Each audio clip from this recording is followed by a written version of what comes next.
Hi, good morning, and welcome to the first episode of Changing Room Thoughts with me, your host, Karina Chan. Some of you may know me from TikTok as the Fashion Nerd. If you've ever watched one of my TikToks on fashion history, fashion commentary, and you've wished for something a little bit longer to sink your teeth into, this podcast is the answer. If you are new to me and my content, I love all things fashion. I love to talk about fashion philosophy, our relationship with our clothes, our relationship to self-expression through the way that we dress, fashion as a concept. What even is the fashion industry? So if topics like this interest you, I encourage you to keep on listening. And if you're on YouTube or TikTok, my top is from Da Wang, a good friend and designer that I absolutely adore. So you should check her out. She makes clothes that are a contemporary streetwear take on traditional Chinese clothing. With that being said, the first episode of the Changing Room Thoughts podcast has come out in a very timely manner because we are 2 weeks away from New York Fashion Week. We'll start off talking about Fashion Week and its logistics and its origin for about 5 minutes, and then the rest of the 20 minutes will be commentary on Fashion Week as a concept in general. So if you're unfamiliar with Fashion Week, what is it exactly? It's a location-specific event for the fashion industry so that designers and fashion houses can showcase their latest and greatest designs in collections to a wider audience. Usually that's in the form of buyers who can determine how much to stock in their department stores or boutiques, etc. And secondly, which the rest of us normies are familiar with, is media. Fashion Week happens generally twice a year, once to cover the spring-summer season and once to cover the autumn-winter season. Based off of what I've read, and there seems to be a bit of contention about this, the show generally happens at the end of the season. So, for example, this upcoming New York Fashion Week is in September, the end of spring and summer.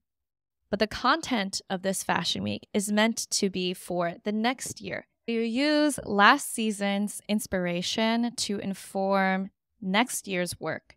So, autumn-winter show happens in February, at the end of fall and winter, to prepare you for next year. There are fashion weeks happening, I think, in almost all major cities, but the ones that people follow most, where there are fashion capitals, are New York, London, Paris, Milan, Tokyo, and Shanghai. The core seasons are spring, summer, fall, winter, but there are also kind of offshoots. So a lot of the bigger fashion houses will have pre-fall, resort. And this is basically just another way for them to garner more press, come out with more product, and therefore sell more stuff. Whether or not any of that is actually necessary or good for fashion in general is debated and maybe topic for another episode. Back in the 1800s, Charles Frederick Worth, often called the father of haute couture, one of the first haute couturiers in Paris of British origin, began showing his collections in his salon. So instead of doing house visits to all the lords and ladies with his stuff, they came to him to see what he had to offer to everybody else. Fast forward to now, and especially with the introduction of social media to the world in fashion, Fashion Week has become a bit of pomp and circumstance. It's been, as influencing and celebrity culture has grown over time, we're seeing people who have little to do with fashion popping up at a lot of these events. One example I think of is Christine Quinn. After Selling Sunset blew up, suddenly you see her walking in Balenciaga. And while she is a very successful real estate agent, has absolutely nothing to do in the fashion industry, right? That kind of got me thinking how Fashion Week as a concept is this really fascinating combination of elitism, exclusivity, hoopla, celebrity attendance, and I kind of wanted to dissect that a little bit. I want to talk about why they're so exclusive. Oftentimes I feel, especially in the luxury and designer fashion space, what you notice is that In order to keep these margins high and the perceived brand value high, there's this certain exclusivity that must be maintained in order to achieve becoming this aspirational brand that people are willing to pay these really high markups for. For example, Hermes being exclusive, right? Not being able to buy a Birkin bag, even though you have the money for this really expensive bag, increases its brand value because of the perception that it is worth not only the money, but the time and the waiting. So I think it's really fascinating that we've gone from an era where brands used to never want to work with, for example, Kim Kardashian. I think she's the perfect example. Kim Kardashian would be cast aside maybe about a decade ago. Now she is a staple at every fashion week, at every front row. While a lot of these high fashion brands have to keep up appearances, there's always this dance between the elitism of brands, but also their reliance on social media, reality TV stars, celebrities, influencers, and all the way down to you and I coveting their brand. Without us, there is none of that. Now we've really embraced this model where luxury fashion houses and designers recognize that they rely on people who just simply put have a lot of eyeballs on them.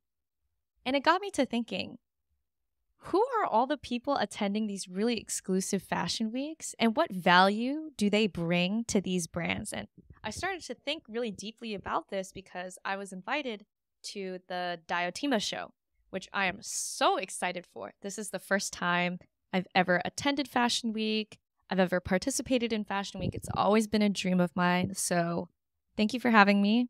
And I want to get into the fashion shows that I'm really excited to see in New York Fashion Week and all of that after this profound discussion. It's always this scramble to try to get into shows. If you're on this side of fashion TikTok that I am in, you've probably seen these TikToks of people buying PR email lists, doing this mass hunt for the right contact info to get into certain shows. And as someone who started doing that this year, because, I want to keep my content robust, I want to attend shows to have something to talk about and witness in person, I get it. I get why it's so exclusive. I used to think it was all, pompous and unnecessary and things that bitchy upper class people do for other bitchy upper class people. But I get it now. There's a limited capacity. Fashion is one of those industries that drives such intense romanticism and passion and people who are willing to give up and sacrifice so much of their lives to work in this industry that you need to bring something of value to be invited to one of these shows.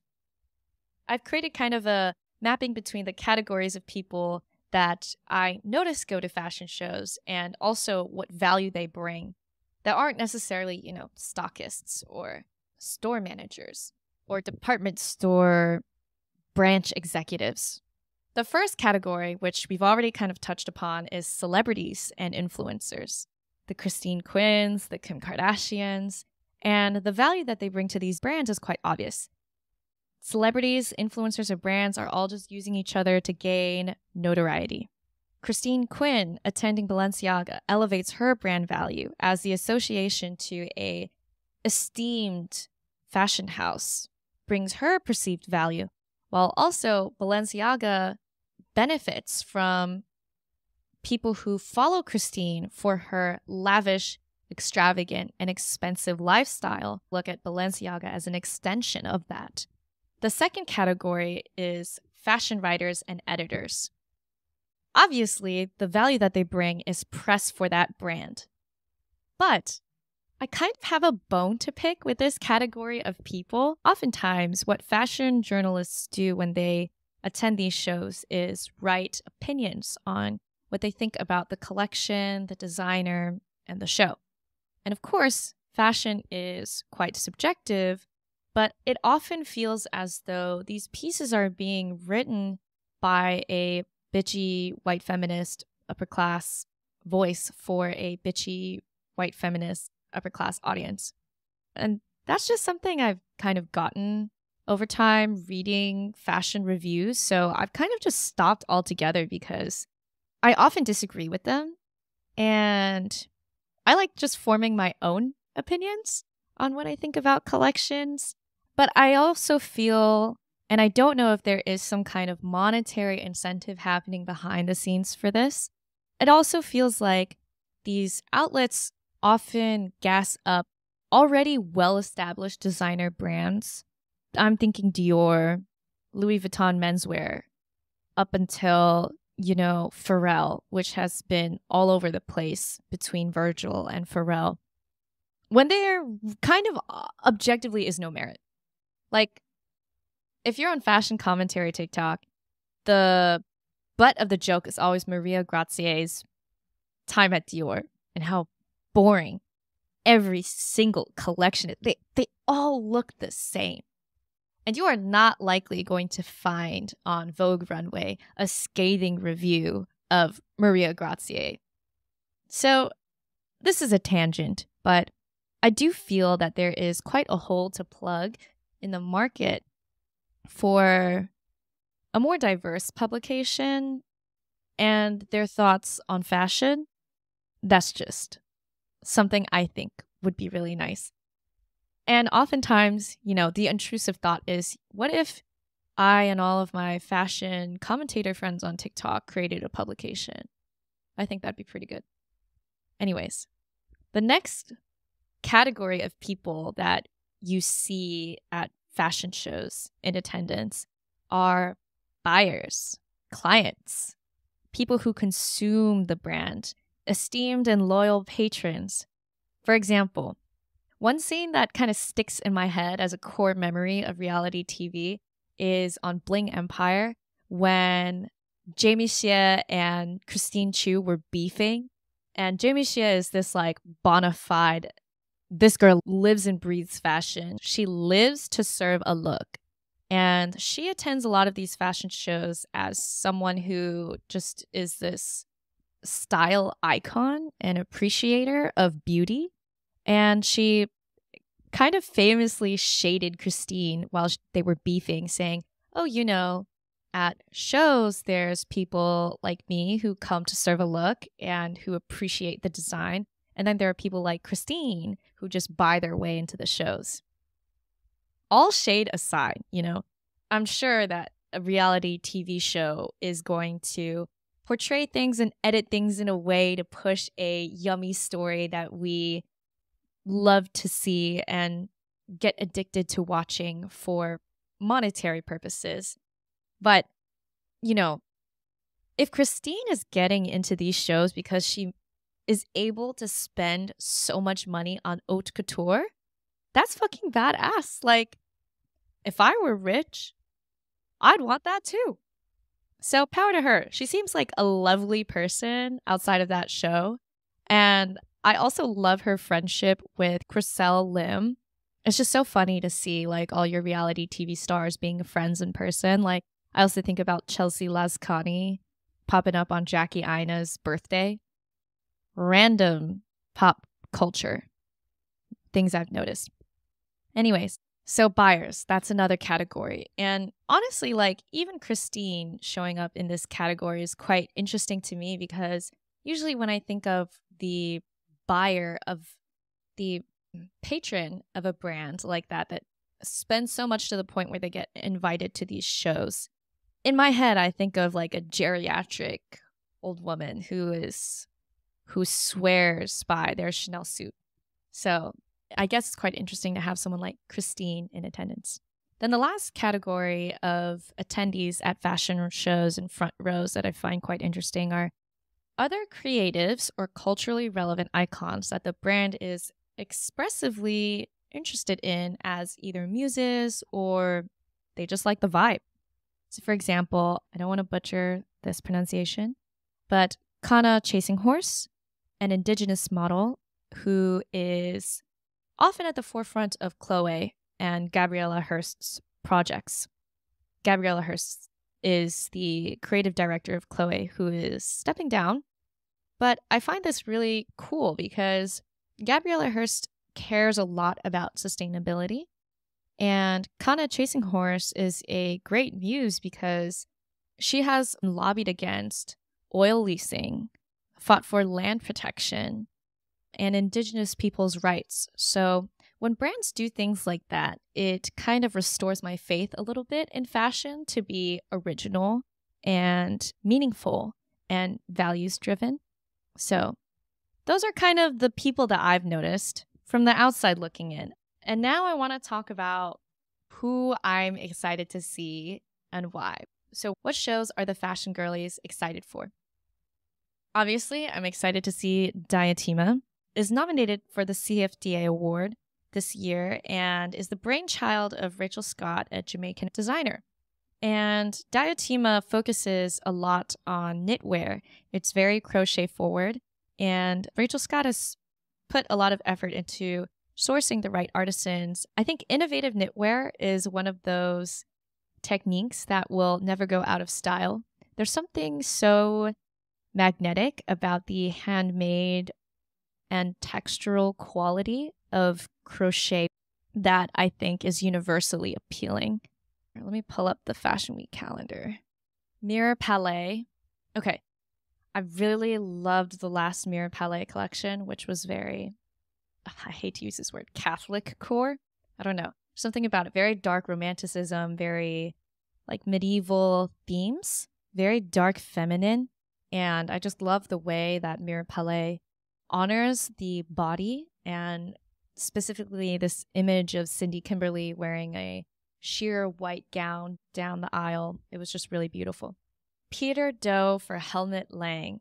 Everyone is excited to see Peter Do for Helmut Lang because this is his debut collection at Helmut Lang. And I think this is such a beautiful and correct appointment of a new creative director at a fashion house. Helmut Lang having had this history of minimalism, sculptured garments, and Peter Do being very similar, focusing a lot on innovative construction. So really excited to see what he does there. I feel like that's a very beautiful collaboration waiting to happen. Everyone I know is also really excited for Colleen Estrada. She always brings the kishy, the quirky. I'm really interested in private policy. Not only are the creative directors Chinese American, but they always focus their collection on some larger theme of socio-political profoundness. I just love when designers have a point of view and are trying to say something and are very clear about their values through their fashion, because that's how I feel about fashion. Saw on TikTok today someone say, if you're not going to stand up for your values, you may as well not have any. So I just love when a designer uses fashion as a platform. I'm really excited about Kim Shui. I'm always invested in whatever she's creating. I had the privilege to catch a sneak peek of one of the looks. Best way I can describe it is very romantic, very rococo, but in a signature Kim Shui kind of way. Laquan Smith. Laquan Smith eats every time, and I don't remember the exact quote, but there is a quote of him saying somewhere, what happened to the woman that loves glamour? What happened to the woman that loves getting dressed? And I live for that. And in this day and age with internet culture, everyone is looking for a look. Everyone wants to be served fashion. And I've always appreciated that about him. One of the looks that has always been stuck in my head is this two-piece leather shearling set, cobalt blue leather jacket, cropped and mini skirt with this massive midriff area exposed on Frida Asen. Everything she wears for Laquan Smith is just so memorable to me. I'm also really excited about Area. Area always brings the campiness to fashion, the drama. The last collection I reviewed back in February was all about bananas. So I'm really excited to see what they do now. If you're looking for an avant-garde show, I would really look at Area. I've shared all my favorites. Now I want to know yours. What shows are you excited to see and why? If you're on YouTube or TikTok, Please leave a comment. I read every single one. And if you're not on TikTok or YouTube, consider following me there. Thanks for tuning in to the first episode of Changing Room Thoughts. I'm excited to just be able to talk my shit and get into deeper topics when it comes to fashion, like shopping guilt, financially sustainable fashion girlies, the Shein lawsuits, fake bags, and more. So if you enjoyed this episode, please leave me a 5-star rating on Spotify, Apple Podcasts. See you next Monday. Bye.